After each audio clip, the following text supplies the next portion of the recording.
Just a quick heads up that these are adults having adult conversations about things that take place on a show where the adults use a lot of adult language. All this to say there might be some salty language ahead, so please plan accordingly. What do you think you're doing? Just stop it. I mean, how much more money do any of you really need? Why would you ever consider taking something away from people that means so much to them? This isn't a game. Football isn't just a game. England dominating, no surprise. It's one of those amazing things in life that can make you feel shit one moment. You'd expect Southgate to be looking at his bench right now, and we'll allow a substitution.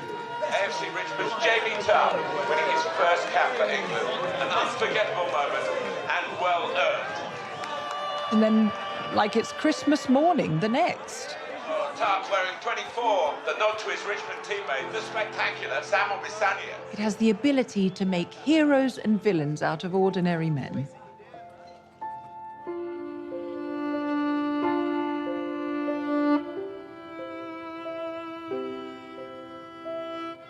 People love this game. My father loved this game. You all used to love this game. I'm sure of it.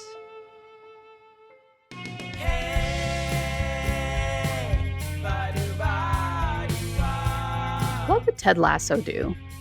That's the question we explore in each episode of this podcast. We take the lessons we learned from Ted Lasso and apply them to the real world through the lens of leadership and positive psychology. My name is Dimple And I'm Jeff Harry. We hope you enjoy this episode as much as we enjoyed making it, and that it helps you discover your own Lasso way and embrace what it means to believe.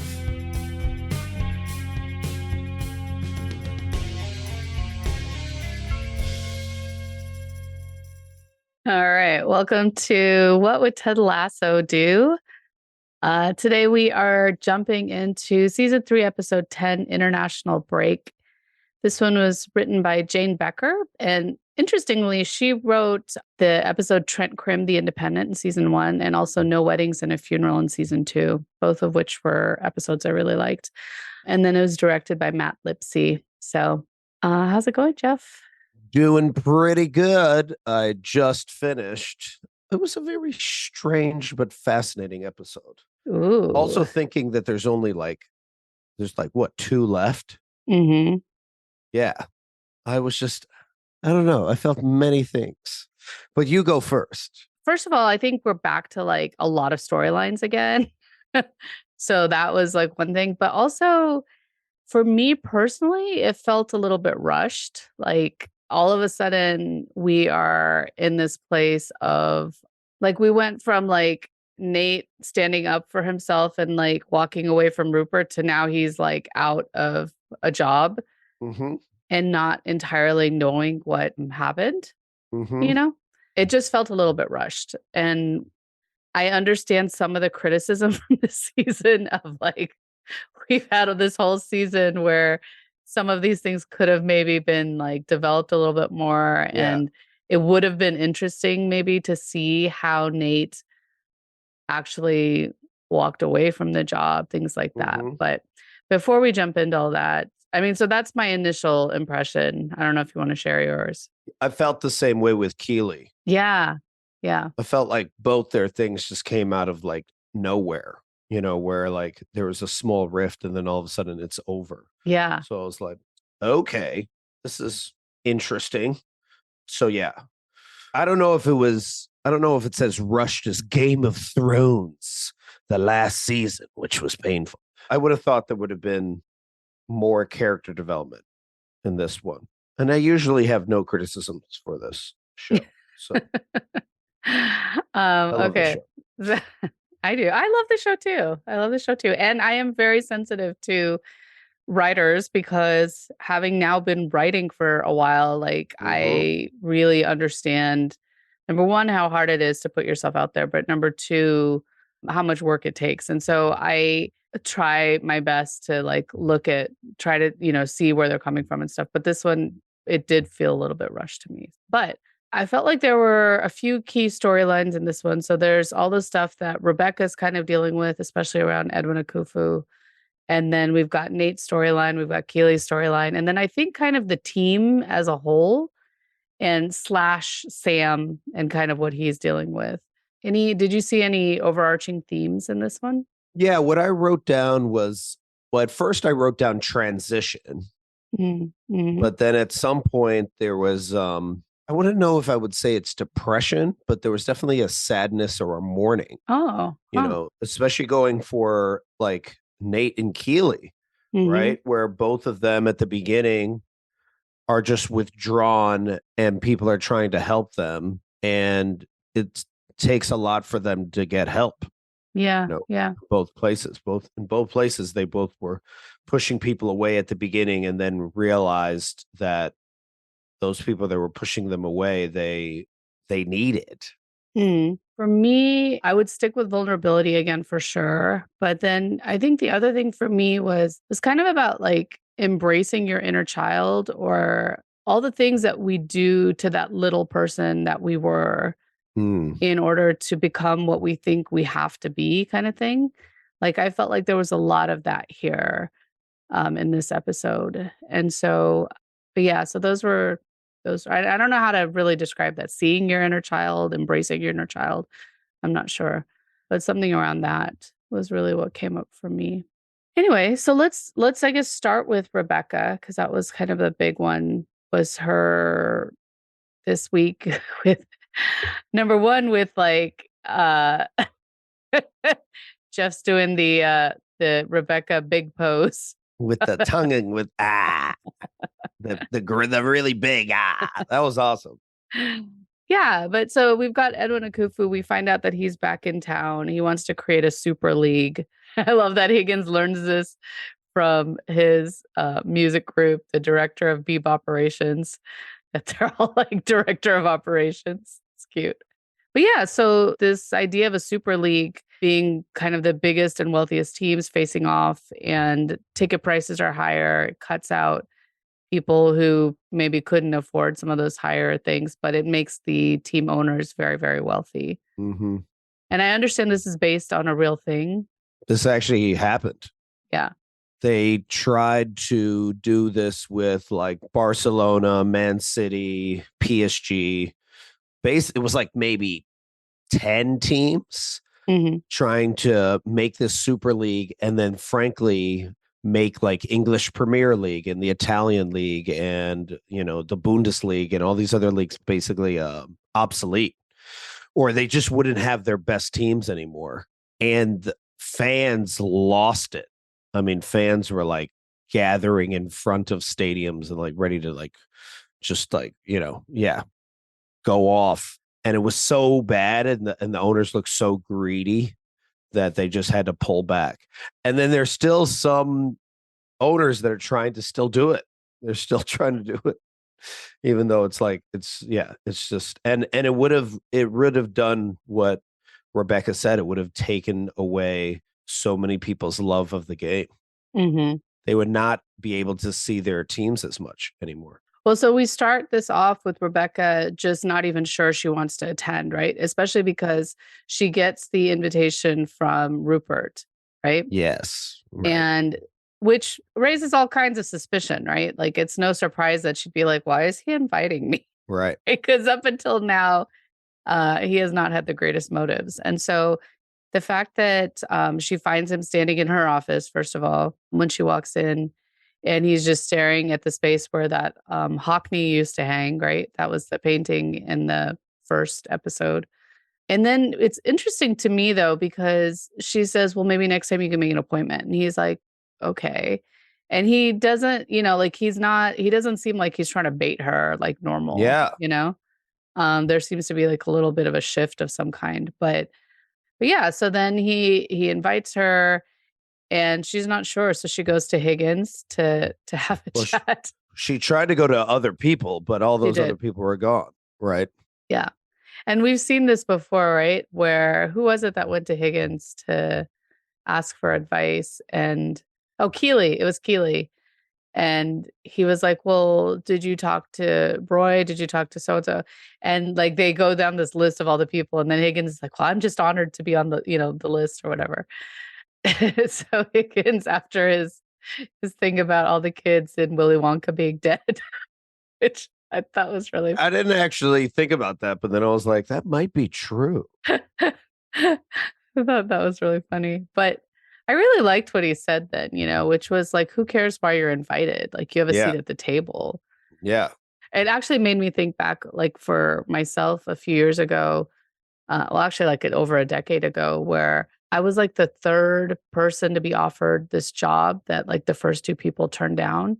Mm. And I remember my ego just being like, I don't want to be the third person. Like, what does that mean? What do they think about me? This and that. And I remember somebody at that time telling me this is kind of similar, right? Like, who cares? Like, how you got it? Like, the point is what you're going to do with it once you go in, And yeah, like, I think there's a lot to be said about that. That sometimes we start, like, we overthink, like, why am I invited? Who's inviting me? What's happening? But really, like, what are we going to do with that opportunity? Right. I also think, though, I recently saw this commencement speech by Reshma Sajani. In the same light of Michelle Obama, she would speak about how she was like, I've met, some of the, most powerful CEOs and leaders in the room. And she's like, they're just not that smart.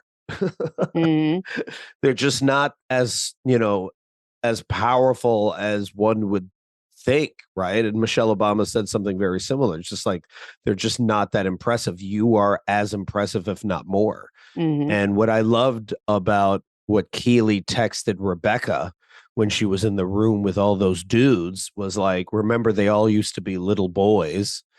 And when she's about to go and do her speech, she sees them all as little boys, which really they are in many ways, right?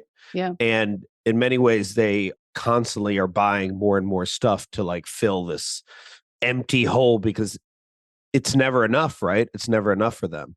Yeah. So for her to see how insecure these powerful men were, yeah, and for her to speak her mind was just so inspiring and liberating. Yeah. And so, like, in the lead up to that, right? Like, we see that she's really nervous about going, and she does kind of what Ted did in the like last episode or the one before that, where she put her hands on her chest and like, took the deep breaths to kind of like calm her nervous system. And when she opens her eyes, she sees like the reflection of the little girl in there. And so that recognition of like, we are all just scared little kids, right? Yeah. Like inside. I think I've talked about this before, but one of my favorite sculptures is that one with the two people sitting back to back, and inside you see their little kids kind of reaching for each other, right? Yep. Because that's what it is, right? Like inside, we're all these kids, we're all little children, just like we want to be loved, we want to be accepted, we want to be, seen. And it's like when we get into these adult bodies, that little kid hasn't gone away. And so that fear remains. But we just put on like this, this facade, like, I'm good, I'm strong, I'm this, I'm that. And so I love that she sees that in herself.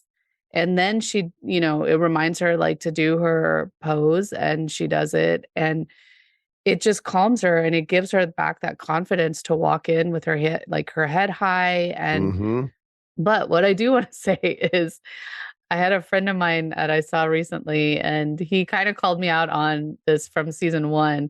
He said, I can't believe you didn't talk about how hard it is for a woman to work in a man's field like this, like where it's all just men, and how difficult that is. And so I do want to really like highlight that here, that it's so clearly shown, because she just literally, like, I was like, oh, she's walking into a den of misogyny. Like, like, and then literally as she comes in, one of the first dudes is like, I'm happy that you're here. Now I remember why, and it's just like gross. Yeah. So gross. And she knew she was going to be gross, and she still went there. Yeah. Yeah. Cause she even makes a joke about it, right? When Rupert shows up. Yeah. to walk into something like that, and especially like there's just all old white men. Yep. And so I love that scene between her and Edwin Akufu too, when he first walks in and sees her and says, I'm glad you came. It's nice to not be the only minority in the room. Right. That whole scene I just thought was really interesting because the feeding people beforehand I feel like is very, like, it is like very African, or it is very Indian, or like cultural, where like you feed people. It's not just business. You feed people and do that. But then, yeah, like when she actually stops to look at that, and the timing of Keely's text, and then seeing all those little boys around the table, and the way she reprimands them, it is very like, like, just stop it. Just stop it. Like, what do you Yeah. think you're doing? And I was like, Yeah. whoa, you know? I think what I also found really powerful about the speech was like when she said, "When is enough?" Mhm.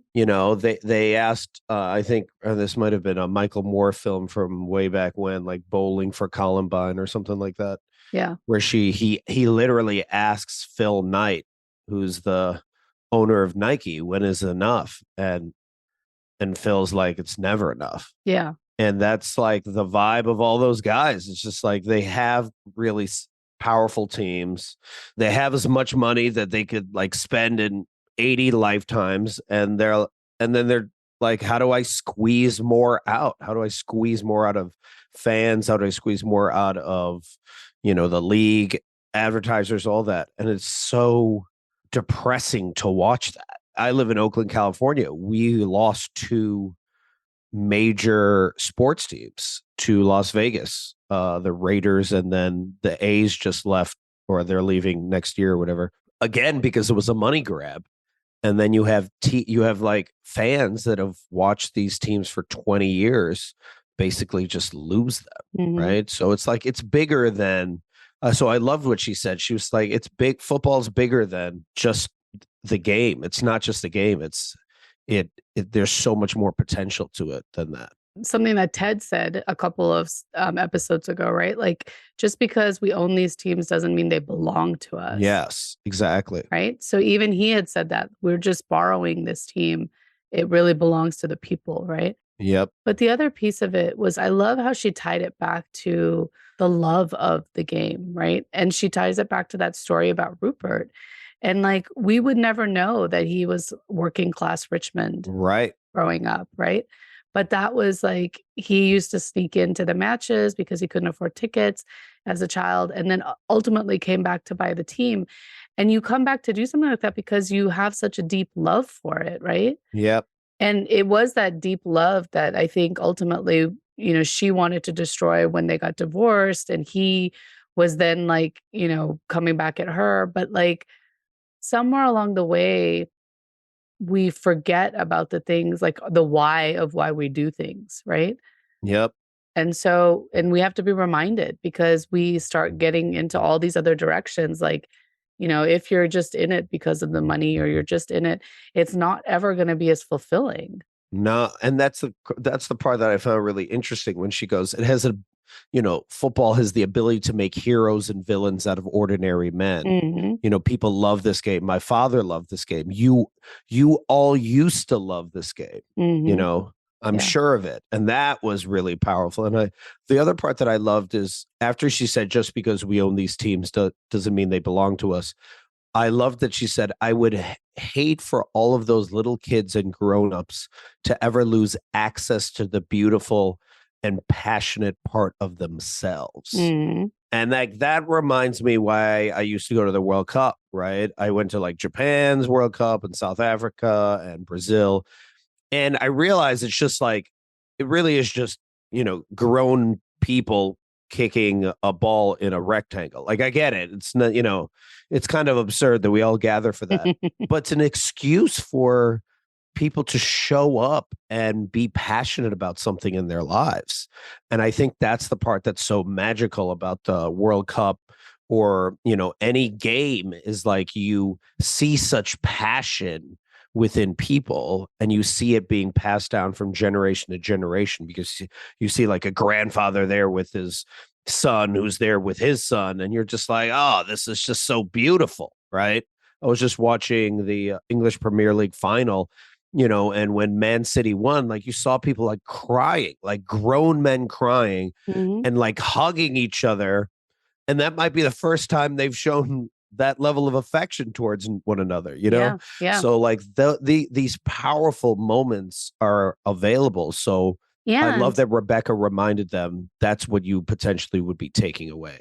yeah, and to add on to that, it also is about community, right? Like it Mm-hmm. creates this Yep. sense of community and Yep. connection, which we are hardwired. Like we need that sense of belonging somewhere, right? And so, like, especially I think in professional sports, there's an opportunity to find your people, right? To like really find that group that you share this passion with and that you're all doing it together in furtherance of a common goal, Mm-hmm. and that's really, really powerful.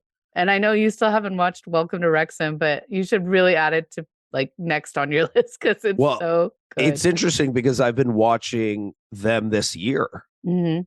like not watching the show, but But the watching actual, yeah, yeah, and I'm like, whoa, the fact that they got moved up and everything, that's so exciting. yeah. It goes to show, right? Like Ryan Reynolds and Rob McElhenney, like they put the money in, but they also really put the time in to like help cultivate community. And Yeah. the community was already pretty strong, but like they became part of that.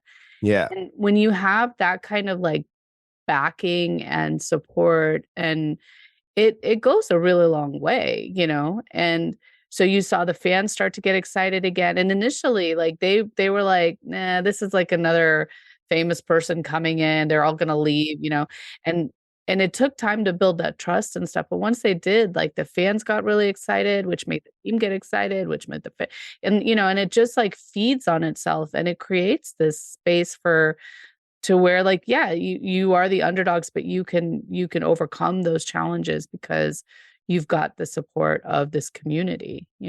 There's also something powerful about, like, I remember when the Bulls won championships when I was like a kid and everyone would come out and watch the parade or something. There's something powerful when your team wins, especially if they win a championship, because then you start to believe you have more potential. Mhm. Like you start like dreaming bigger because your team has won. And that alone is really fascinating because then all of a sudden you're like, I have a chance. I can do this. And it's just because some arbitrary ball went into a goal, but it's an excuse for you to feel like you're more confident. You can be more confident and basically like Rebecca, like walk into the room more stronger. She says what she says, and then the next scene is Edwin Akufu walking out, and we go back in, and there's, like, been a massacre in the room, right? Like a food massacre. Like, it just looks like everyone's covered in food. And Akufu went crazy again and became a child once again. Yeah. Yeah, it was like a temper tantrum, right? Yeah. Yeah. So, I have mixed feelings about this. I'm curious, like, did anything come up for you as you were watching that?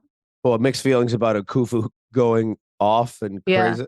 No, yeah, yeah. not really. I don't know, maybe I'm, like, reading too much into it. I mean, I know, like, in the past with Sam, they also showed him to be just this big baby, but there was just something, I don't know, like, this idea of, like, angry black man and all these rich white men and him, like, you know, throwing food at them, and it didn't feel great to me.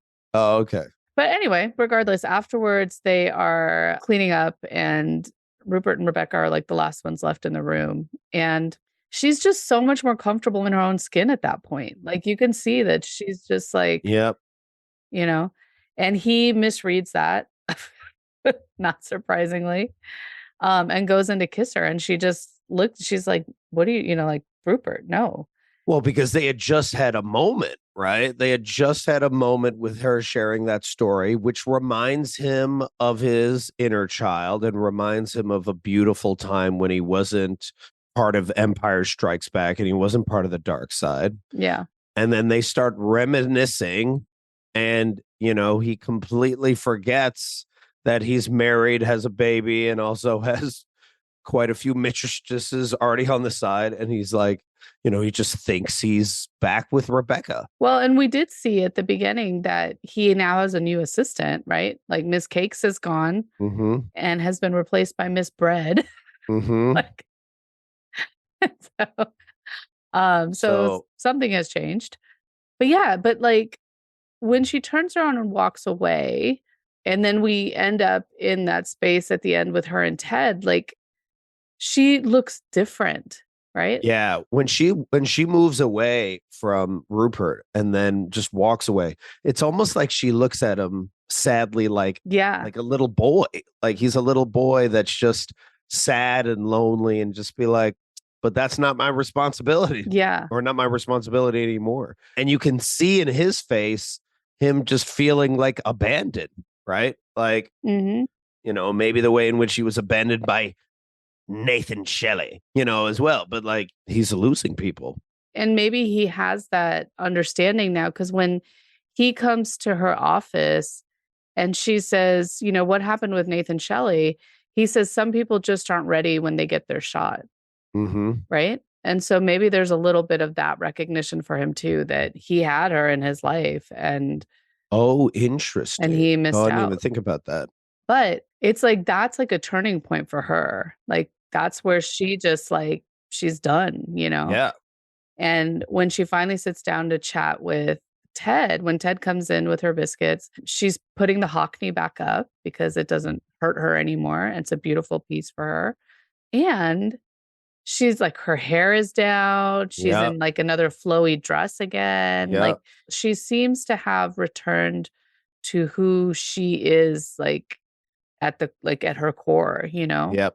And not just like this like buttoned up business person because she has to be tough and she has to be this, but she's just herself. And I don't know if you noticed, but like when Ted hands her the biscuits, it's the first time in the entire series that she just pushes them off to the side.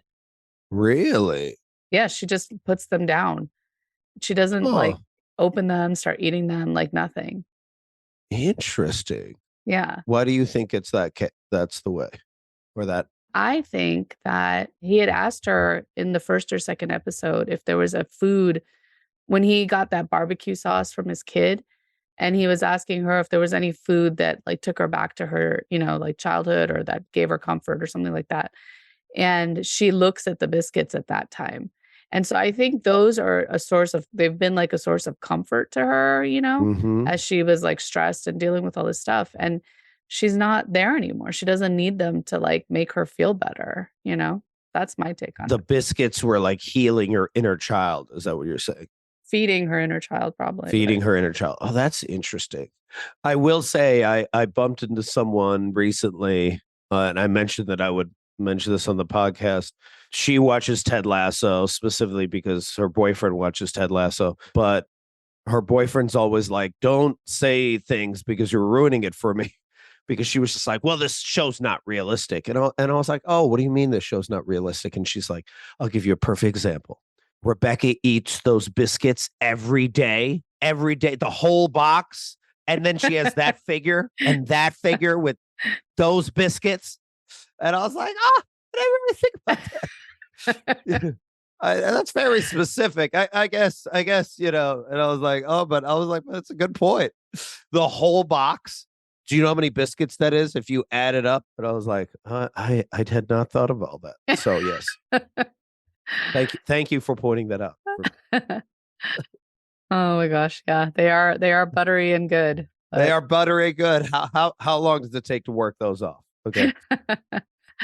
Okay. So let's wind that up and let's move into, is there anything else you want to add on that one? I just enjoyed this storyline so much because it really is a story that I really resonate in the sense of like, there's an imposter syndrome that I think a lot of us experience when we step into like rooms of power. And there's an imposter syndrome, that we go through like this whole arc, and to watch where Rebecca started at the beginning of the whole show and to finally see her almost as if before she was embracing like her masculine, right? She was embracing her like, and sometimes her toxic masculine. And then later on, I felt like she was embracing like her healthy masculine. And now it looks like she's finding the balance and again embracing her healthy feminine and finding that balance, like that is to see that arc is very powerful. Mm-hmm. I actually just read a really interesting article about imposter syndrome and about this new research coming out now about how, especially for women of color, that imposter syndrome is not actually what they're experiencing, but it's more about feeling underestimated, Uh-huh. that people underestimate who they are and what they're capable of and stuff. It's actually a really great article, so I'll definitely link to that as well. But yeah, I agree. I agree that there is a sense of that here and how it comes full circle. And it ends with her saying that she doesn't feel like she needs to beat Rupert anymore Right. because that's not what this was about. Yeah, that's not like motivating her anymore, Yeah. which I think is really awesome. Definitely, if you get a chance, watch Reshma Saujani's Yeah, I'll link to that as well. speech about imposter syndrome. But she basically was just like, I'm tired of answering that question. That is a fabrication created to make you feel less than. Mhm. And Reshma brings up this point of like when bicycles first were popular, there were more women riding bicycles than men. This is back in, I don't know, like the 20s or 30s. Oh, someone came up with this term called bike face, where they were like, well, women, if you ride your bike so much, you're going to get bike face. And when you get bike face, then you're not attractive to men. And then women stopped riding bikes. Wow. And the bicycle was like a freedom or empowering opportunity for women to go wherever they wanted to go without having like their men drive them around or whatever it is. Right. So then they came up with this term to, make sure they wouldn't want to do that, right? Mm. And she was basically like, imposter syndrome's the new bike face. It's just another stupid term to make you feel less than, when frankly, you deserve to be in all those rooms.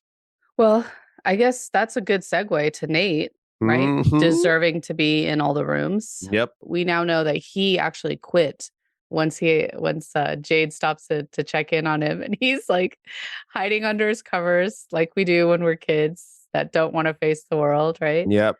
And he's not sure. Like, did I screw up? Did I make a Yeah. mistake? And she's just like, well, do you think you made a mistake, or do you think it was the wrong decision? And he's like, no. Yeah. And so then like we see that the press is camped out in front of his house, Yeah. and he's just like, he's over all of it, right? Like Yeah. he just wants to be left alone. And so he decides to go to his parents' house, and they've moved the key. And sneak into his parents' house because they moved the key.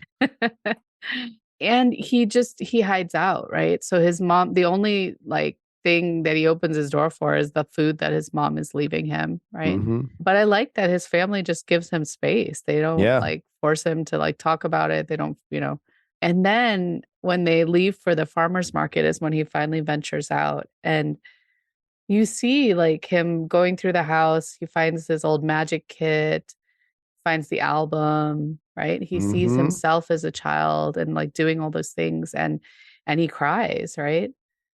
And then he goes up and finds his violin. Mhm. What was really interesting is that the piece that he's playing is called Spiegel and Spiegel, which means mirror and mirror. Mm. And it's playing all through Rebecca's talk as well, right? Mhm. Nick Mohammed, who plays Nate, is actually playing the piece.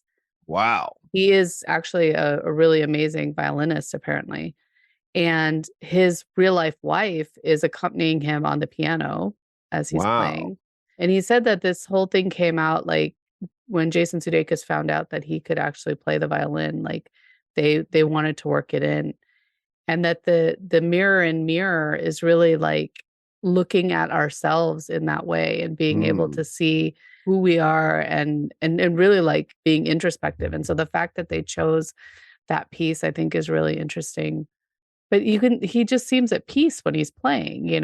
Yeah, he seems in flow. Mhm. And me being a play guy, I love that, when people get sad, or going through a tough time, what you ultimately end up doing to come out of it a lot of times is to find your play, And that's what he does, because he first holds the magic kit and then he's just like, oh, that feels good, but but that's not what I want to do right now. And then he looks through the photos. But yeah, I thought he was pulling out a guitar at first. So I was like, okay, here we go. And then he pulls out that violin. But yeah, I think it like reminds him of a much more simpler time, Mhm, where mhm, he could just simply be in the moment, and he doesn't have to be worrying about the future or having regrets about the past, and he can just be there. And I thought that was really, inspiring. mhm, And then all of a sudden his dad walks in mhm. and he's like, oh my goodness. Now this part is, I don't know how to feel. I don't know how I feel about this part. Yeah. This part is both. Yes, I love that this happened. And also I'm like, coming from an immigrant family, I'm like, would his dad say this? Just like the same thing with like, would Nate just quit all of a sudden after this? And then it's like, would his dad just say, like, I mean, I love that his dad was just like, I didn't know how to, parent a genius. And Yeah. that's really powerful. And I just want you to be happy. And I think immigrant parents want their kids to be happy. I think that's ultimately what they want. But would they ever say that? Yeah. It's tough. So my mom would say that. My dad probably would never say that. So that part for me, I was just like, okay, it's a leap of faith here. We're trying to wrap this storyline up. But yeah, Yeah, it's funny, I didn't even think about it from the immigrant parent perspective. It is entirely 100% something my dad would have said, but and not necessarily something my mom would have said, but right, right, for me, it was just like it felt a little too convenient, like everything got wrapped up. Like yeah, we've seen a lifetime of his dad berating him and yeah, making him feel terrible. And in this one moment, it was like all of a sudden, like they've connected. And I guess sometimes there has to be that breaking point. right, And it wasn't, I guess it wasn't like they like hugged and made up or anything like that. And, but so maybe it is just the start of something where they're finally talking and they're recognizing that. And part of it was Nate did need to say what he said to his father, right? that's Like true. that you have literally told me that you didn't like me playing and that I wasn't practicing enough and this and this. Yeah, Because his dad said, well, I wanted, you had opportunities I didn't, and I expected a lot of you. And he says, well, you scared the shit out of me. And I think he needed to say that for that exchange to happen where his dad has that recognition that he didn't know what he was doing. mm-hmm. And to that end, I do agree with you. That is like, I mean, I'm sure parents in general feel that, but when you think about immigrant parents in particular, like, when I when I think back to my childhood and all the things that like immigrant parents don't necessarily know, like, my first day of kindergarten, my dad, or like when I was starting kindergarten or first grade, I can't remember, my dad brought home a Superman lunchbox for me, which, he was like, this is great. And I was like, I'm a girl. Yeah. And back then, like, it was not like, Oh, that's awesome. and I remember people making fun of me for that, right? Like, I remember, like, boys laughing at me because I had a Superman lunchbox and girl, like, I write about a lot of these stories in my book, but there was another one where, my brownie troops, I was in brownies, they were going to, like, kidnap all the girls one morning, like, early on a Saturday morning to take us Mm-hmm. out for breakfast at McDonald's, right? And the idea is we'd all like be waking up in our pajamas and all this stuff and just be like taken out of the house. My mom was like, she didn't understand that like concept because to her, she would never let her kids leave the house like unshowered and, Yeah, right, you know, right. and so she woke me up extra early that Saturday and like, I was showered, my hair was in two braids, I was in a dress, like I was already and when the truth You're all ready to go. You're in and your I was brownie like, troop. what's happening? And so when the troop leader rang the doorbell at like 7:30, my mom's like, she's all ready. And like you could see like the look on the troop, like the confusion on the troop leader's face. And like, but my mom was just like, yep, here you go. And when I got in the van, like all the girls are like, you know, like bedhead and like, Right. and so these little things that, you know, and it's pure love. It's pure Yes. love. Right. And but it must be hard, you know. I just love that you're all sitting in the van and you have like a prom dress on and they're all in their pajamas and you're like, hey, how's everybody doing? Where are we going? We're going to McDonald's. I'm gonna get myself a Happy Meal. It was hard to believe. I wanted to believe, Yeah. and maybe I suspend disbelief because Nate had that hard talk. In a way, he had that hard talk, which reminded me of his hard talk with Ted, where he was like confronting him on all this stuff. So again, just like Rebecca, like Nate is stepping more into himself even now when it seems like everything's falling apart around him. Yeah. But he's actually now finding who he truly is. And I think the part that I found so powerful was at the end when he sneaks into the Richmond locker room and does the kit man's job for him. Yeah. And I'm like, whoa. Yeah. He's willing to go back and do that job, for free and without anyone knowing. When he used to be insulted for having to do that job, he used to feel lower than anything doing that job. And now he's willing to apologize to this guy. And he used the lavender because Will like sniffs. So he like, remember like in season 2, I think episode 2 is called Lavender. Didn't he get angry at him for the lavender? Yeah. Yeah. And so he uses the lavender and he signs it as Wonder Kid. Yeah. For the first time, like really just like acknowledging like, yes, that is what I said, not That is Wonder what Kid. I said. But wow. Yeah. And so, yeah, I really love that too. But I want to go back for a second to something else that came up for me in this discussion around immigrant parents is Nate says, I just liked playing. Yeah. Right. And when you think about like all the opportunities our parents didn't have and why they came to this country and what they wanted to give us, it does put a lot more pressure on us, right? To like be something and do something and achieve something. And I feel like this too a lot that like when my dad used to do my prayers with me when I was really little, it was always like, dear God, please make me a doctor. Please make me like that was built into my prayers. Right. Oh, wow. And so the idea of like, well, I just want to be a writer or I want to like do something creative that feeds my soul. Like that never occurred to me as an option for me, Yeah. And I don't like, I don't blame them or anything like that, but it's just like to them, like having more and better than they had is what they believe is going to make us happy. Right. And he says, be successful, don't be successful. I never cared about that. I just want my son to be happy.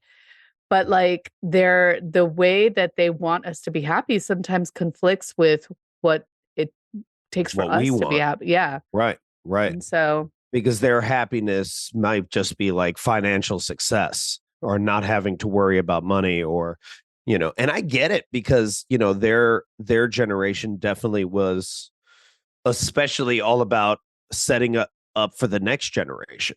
And us being, we don't have to worry about that. We have the luxury to be like, well, what do I want to do? And I don't think they felt, that they had that a lot of the time. Exactly. What else did you say specifically? About him just wanting to play? Yeah. And just like the I guess the pressure sometimes that comes with yeah. Oh, I've now lost it, but it was I felt like it was something around, I don't know if it's so much that they wanted to like live vicariously through us, but I definitely feel as if, yeah, I think of like my sister, for example. She has two kids, two of my nephews. And I found that she got very obsessed with them regarding sports. And like sports was so like important, and she spent so much money on them doing taekwondo, and then they became like almost national champions or whatever it is, like, traveling all over the country to win and even potentially being considered possibility of like joining the Olympics if they were Wow. willing to commit to that, right? Them leaving that, and then one of my nephews playing soccer, and then playing soccer like pretty heavily, like all year round, to the point that again he was traveling all over the country to play, right?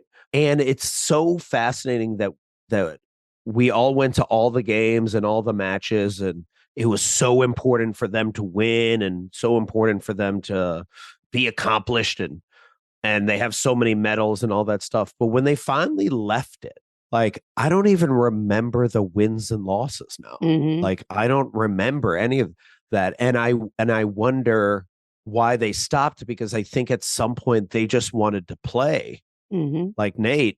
And then it became not fun anymore when it became so much about the result. Yeah. And you kind of see that with like Rupert and his friends, where they're so obsessed with the results that they miss out on being fully present. Mm-hmm. And like, you have to ask yourself, like, when was the last time Rupert played? Mm-hmm.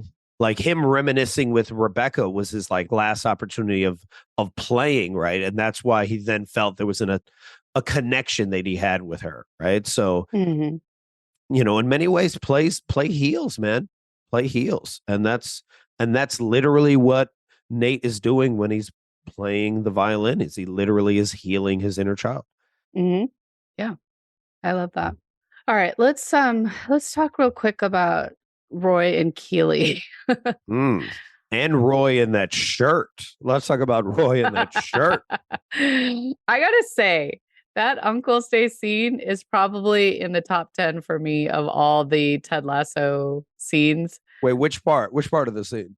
The whole thing with Jamie coming in and getting the gift, and I loved that. So Phoebe has created Uncle's Day. It's her favorite holiday. it's an awesome day. I wish there was an Uncle's Day.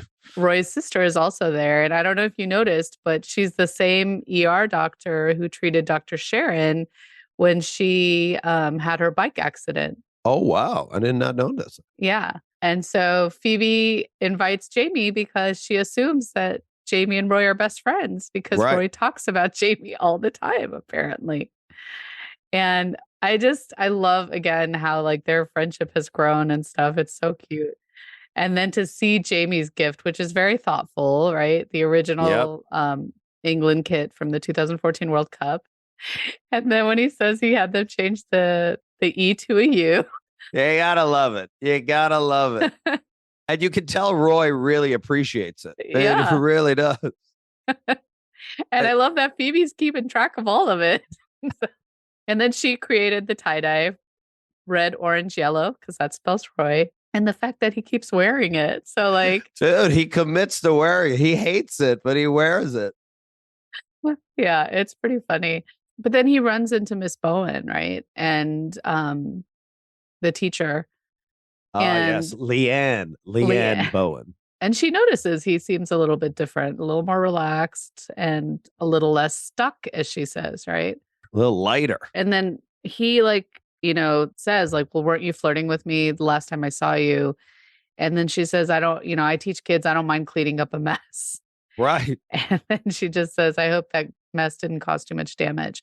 And there's something, I don't know what it is that she says between you seem less stuck and then this, I hope the mess didn't cause much damage, but something clicks for him and he realizes he needs to, say something to Keely, which I don't know. Like he's already had Rebecca like dress him down twice now. Right. And how that didn't help him, I don't know. But, right. But something here clicked for him. And he goes and gets the card and, and writes to Keely. And Keely, meanwhile, we've got her, not surprisingly, Jack has pulled the VC funding, right? Which goes back to our whole reason for why these power dynamic relationships are not a good idea. Yep. And then Keely finds her way to the pub for some day drinking, and we realize she's never actually been there. Which is crazy. I'm like, but actually, now that I'm thinking about it, when we meet Rebecca's mom the very first time, I thought they all went to lunch there. Rebecca, Keely, Ted, And the mom, yeah, they all went to lunch there, but maybe they didn't meet May at that time. Yeah, even if they went to lunch there, I don't think Keely's ever been there just speaking to May directly. Yeah. And I never had realized there are some connections or similarities between May and Keely in the sense of like they're both bosses, they both run a fascinating ship in their own way, right? There's just a similarity to them. But actually, going back to Roy for a second, I think he had the epiphany because Leanne, good old Leanne Bowen, Miss Bowen, realized he was a mess after only meeting him once. She'd met him before. Well, I mean, I guess, yeah, but I guess the first time she like connected with him or had a conversation with him, and then it was like, oh, he's a mess, So I think part of his epiphany was just like, oh, am I that transparently a mess? And did Keely ever think that she was the mess, that she was the problem? When clearly it was me, but I clearly did not communicate that to her. Oh, interesting. Yeah. Okay. That's what I thought. I think he at that point realized he never communicated. He really never communicated to her as to why he was like breaking up with her. Right. He was just like, well, I'm just not ready. But it was really more the idea of like, I'm a mess and I want to keep you away from this mess as much as possible. Yeah. Yeah. A lot of like self-hate there. Right. Mm-hmm. What did you think about May's line? She says, once you make it to the top of the mountain, what's left for you there but lightning, good or bad? And then, Keely asks, is that good or bad? And she says, depends on whether or not you're ready for it. Sorry, I just totally mangled that line, but no. I mean, yeah, I didn't know how to feel about that. I was like, was Keely at the top? And then the lightning is her losing her business. Maybe there's another theme that I'm missing that I just picked up, that there's maybe something about shedding or letting go, because like Keely loses her business. Nate loses his job or chooses to lose his job. Right. And by doing that, they're almost shedding the ego part of themselves and claiming, and then now they have this opportunity to claim more so who they are. And Rebecca's the same way. Rebecca's literally claimed who she was in this episode, right? And maybe that's the process that Nate and Keely are on, where like maybe they did get to the top of the mountain, like the top of their echelon, top team, top company, and then they lose it all. But does that mean that they lose themselves? And it's like, well, maybe this is the opportunity where they're mostly themselves. Yeah. Yeah, I really like that. And it goes to what May was saying also, right? Because Keely says, well, what would you do if someone took it all away? And May talks about how, why would you want to do something kind of that somebody else, like with someone else pulling the strings or having the control or whatever, right? And so, yeah, I like that. But yeah, like I think the lightning thing is that like we work and work and work, and do all this stuff. And then when we get to the peak and something happens, it's like, I think it's about our mindset and how we choose to look at it too, right? So the lightning can be good or bad, depending on, so in Keely's position, it could be seen as like, oh, it's terrible, all my funding got pulled, or hey, all my funding got pulled, now I can do this the way I want to do it. Yeah. Without, right? So it's that choice that we make of how to look at it. That's how I interpreted that. And it's true. Like with Nate, now he has the opportunity to coach a team without being underneath Rupert's thumb, right? Or do whatever other job he wants to do. Exactly. Or do whatever he wants to do. Yeah. Yeah. Yeah. Yeah. And it was going back to like the little kid piece, the inner child piece. Like then we see Keely kind of wandering around town drunk. And I just, in that moment, she just seemed like this little kid to me that was just like, just like wandering, not really sure what to do. And, she buys Barbara the snow globe and good old Barbara. Barbara. And then when she goes home, she finds Roy there, right? Like trying to stuff the note under. And what I really loved about this scene was, First of all, I think it's hilarious that Roy has that whole card and he writes in like one tiny little corner of it. I know. But it was a callback. To me, it was a callback to the episode where Nate roasts the team. You remember? Like in Liverpool. Yeah. And how when it comes to Roy's turn, Roy knocks the paper out of his hand and says, "Don't read it to me, say it to me." And so Roy starts out by reading it, but then he like puts it down and he actually says it, says what he wants to say to her. And I thought that was really nice, and it was a nice acknowledgement finally for Keely. And I also love that he shared it and then he walks away. It's not like he shared it and being like, hey, now I want to hang out. It's like, I just wanted to say this to you. And this is very consistent with Roy, because whenever he has an epiphany about Keely and him, he will literally leave the pitch and go run and tell her. So I thought that was really sweet.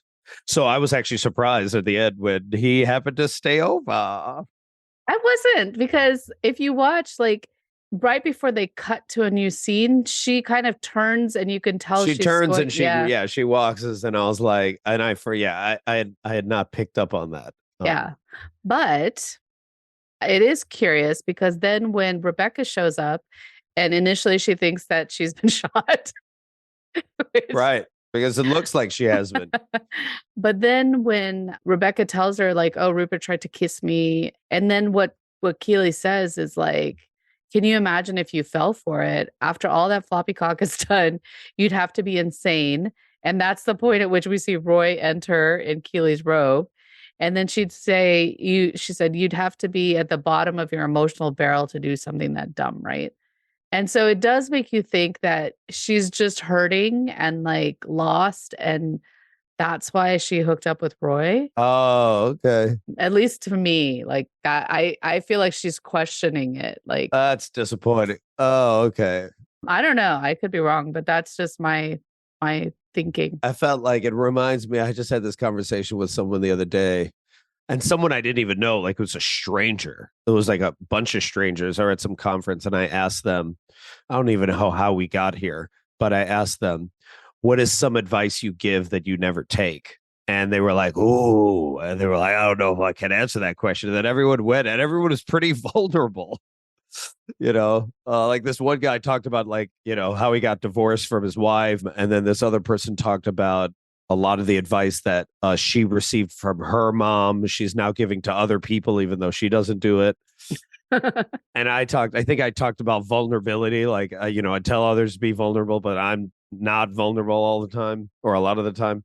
But yeah, I thought about that with Keely, where she's just like, yeah, I can't believe someone would do something like that. And it's like the hypocrisy in it. But we all do it, right? We all do it. Yep. We all do it. And part of some of the reason, and I was even telling this to the group, I was like, some of the reason why when we're so adamant about giving advice is because we really want to give it to ourselves, right? And we're like, okay, well, I'm not giving this advice to myself, so I'm going to give it to you. You do something with it. If you're successful, then maybe I'll try it, right? But you try first.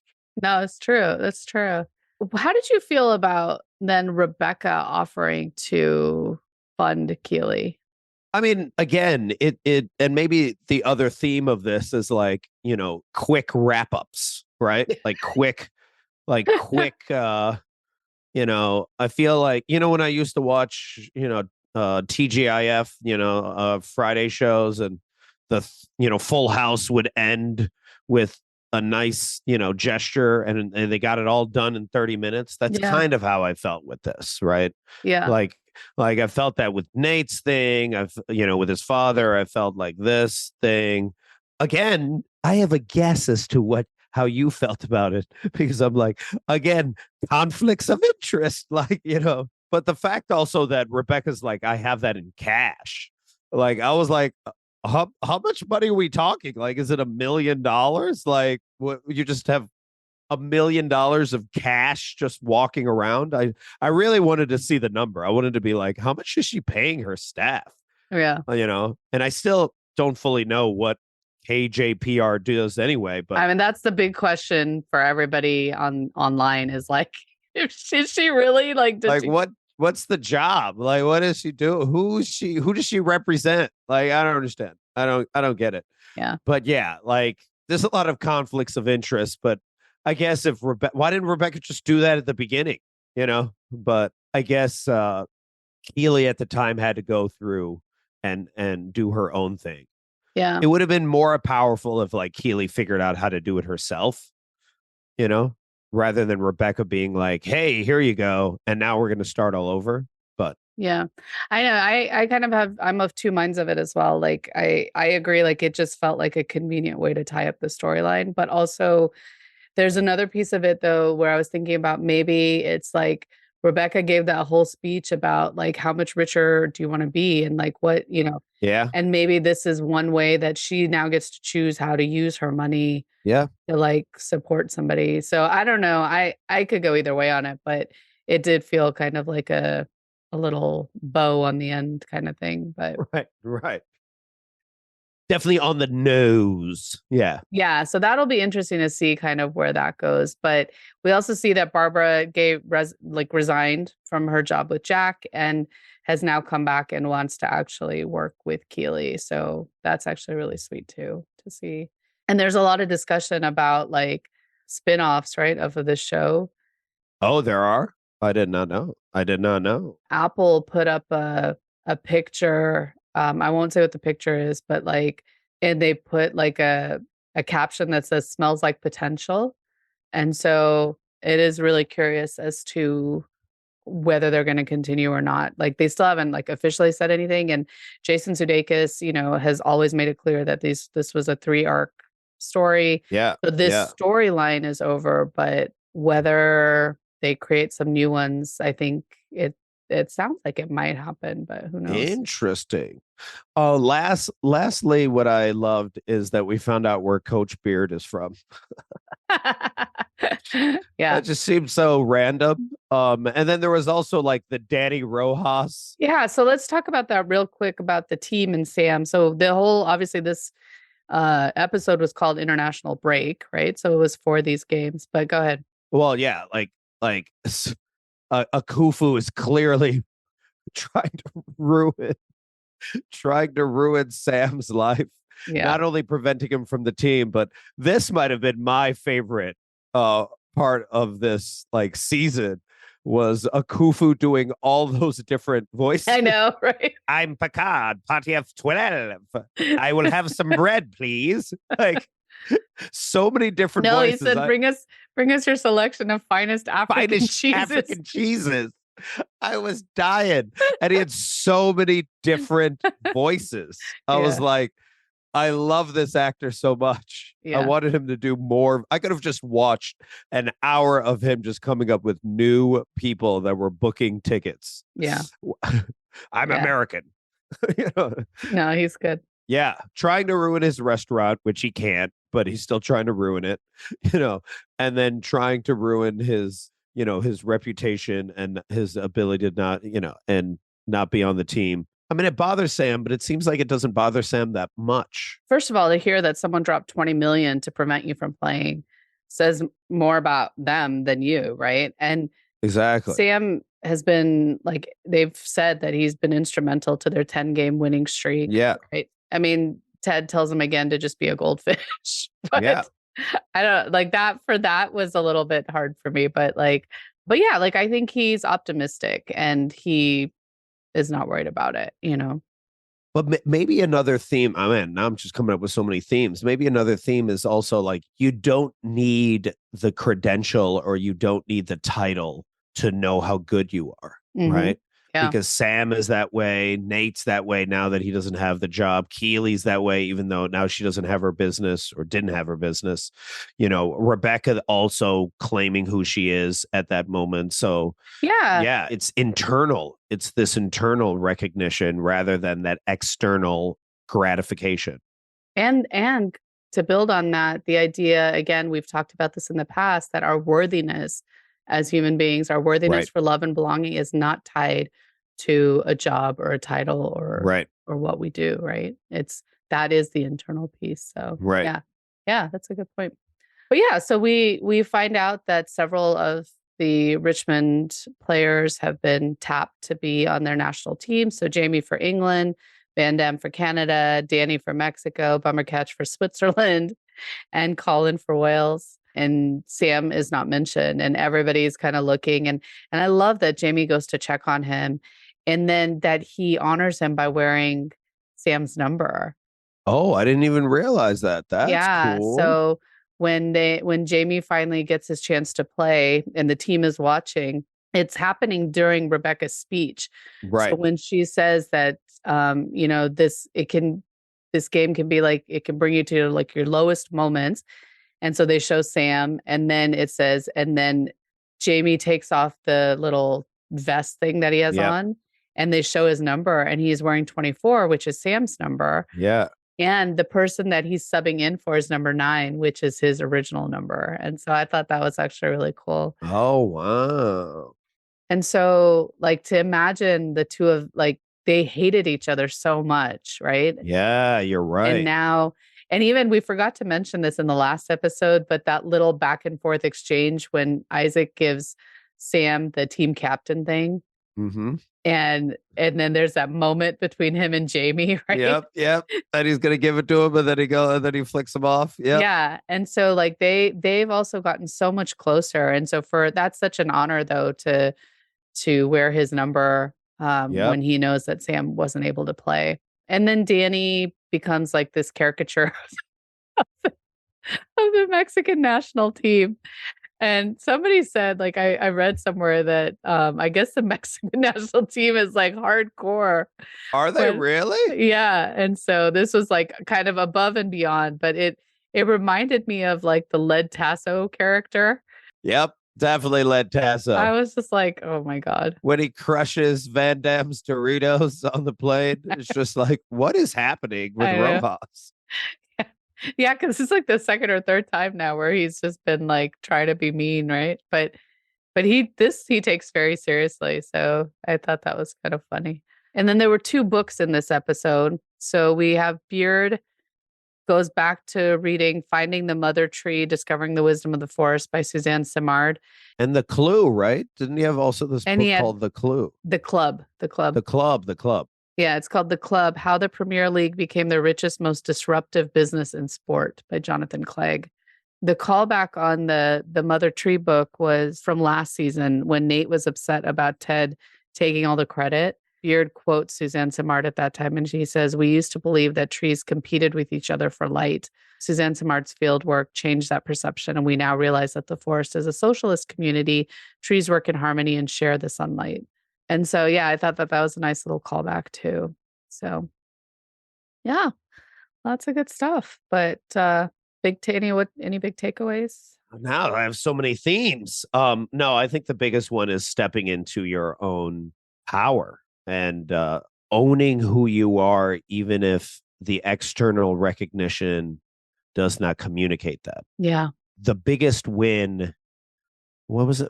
I forgot what someone said, but it was just like, it might have been, was it Maya? It might have been Maya Angelou, or it could have been Viola Davis, but it was that whole thing of just like, the biggest win or the biggest thing that could happen to you, with biggest accomplishment, is you being comfortable with yourself, like being proud of yourself, separate from all the other stuff. And I think that's what each of them are experiencing.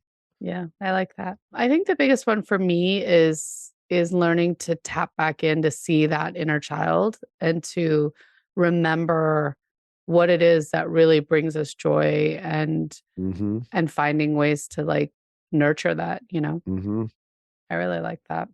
So, ooh, 2 episodes left. All right, I'm ready. Crazy.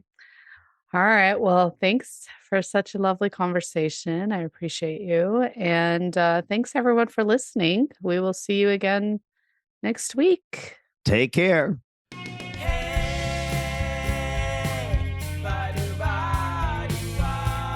Thanks so much for listening to another episode of What Would Ted Lasso Do? If you got any nuggets of Ted Lasso wisdom from this episode, try them out in your life and let us know what happens at WWTLD Podcast on Instagram or on our website, wwtldpodcast.com, where you'll also find a full transcript of the show. We love hearing what other TED Heads took away from the episode, or details or perspectives that we might have missed. And if you do like the show, please subscribe and head on over to Apple Podcasts and leave us a 5-star rating. Every rating helps us get our show in front of more listeners. To that end, we'd also ask if you enjoy the show, please share it with your friends, loved ones, randos on the street. You get it. Thank you to the team at Podify for producing our show, to Kajal Dabalia for all our visuals and graphics, and to Kenzie Slato for our theme song. And most of all, thank you to all of you for listening. Ted Lasso could simply just be another show to binge watch, or if we challenge ourselves to consistently ask the question, what would Ted Lasso do? It could change the trajectory of your life. It has for us.